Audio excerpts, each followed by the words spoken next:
M0FXB, welcome back to my Mazzy dog walks. It's sunny, as you can see. It's actually about 5 p.m. in the evening, or what I call evening. And yeah, so let's talk about radios, storing radios. I have quite a few people message me saying, what do you do with all your radios? Because of course, I could quite easily sell my radios. And I always have the same thought, and the thought is my radios have become like a library.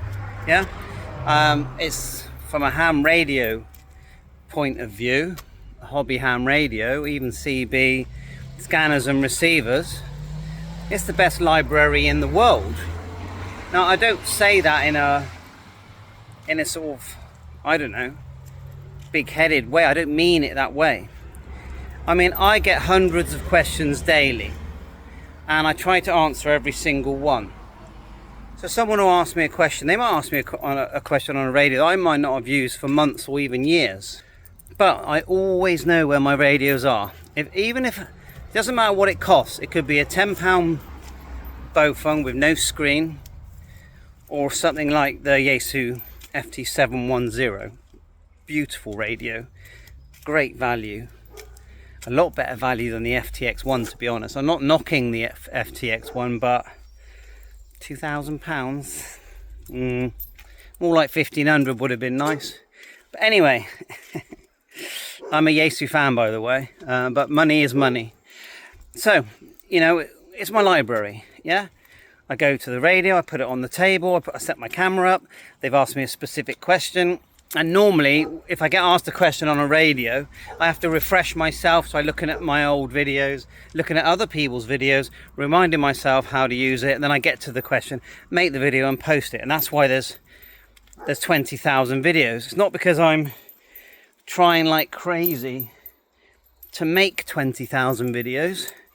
It's just I get a lot of questions. And it doesn't take long to actually do a video, unless I get carried away, which I do sometimes.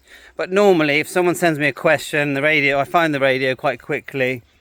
Within half an hour, the video is posted. Yeah, I don't edit. I don't do these fancy startups. I just can't see the point. I'm not saying, because you know the best YouTubers in the world of all products do fancy startups and ends, and during the video they'll be like, the bell will come up and subscribe, all this kind of stuff. Fair enough, but I'm not like that. I think of it from my shoes. My shoes are, what do I want? Let's just say someone asked me how to put a repeater on a Yaesu FT1D handheld, a few years old now. I don't want to watch the intro. I want to know how to put the repeater in the radio. And even fast forwarding and clicking fast forward is annoying. Just tell me what I want to know and then stop speaking. That's literally what I feel like when I'm watching a video. So I always do my videos from that stance, always. That's why you don't see any fancy intros, because I could very easily do some fancy intros and thumbnails and all that, but no. So just out of interest, you know, let's end this video. Just out of interest, you know, what do you do with radios that you've had for years? Because some people literally, and many of you, cannot be bothered to sell the radios. It's just too much hassle, even if it's hundreds or even thousands of pounds. You just can't be bothered to dig them out, dig out the box, clean them up, make sure they work.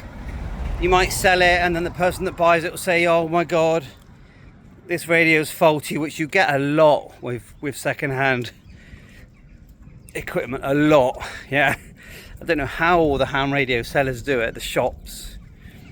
Maybe it's because the people want to keep going back to the shop, so they don't want to upset the owners or the management. But you sell it to a friend on Facebook, on eBay. It's only a few weeks before they start messaging you going, oh, this radio's faulty, I want my money back, or I want a price reduction, blah, blah, blah. You know, so some people just cannot be bothered to sell.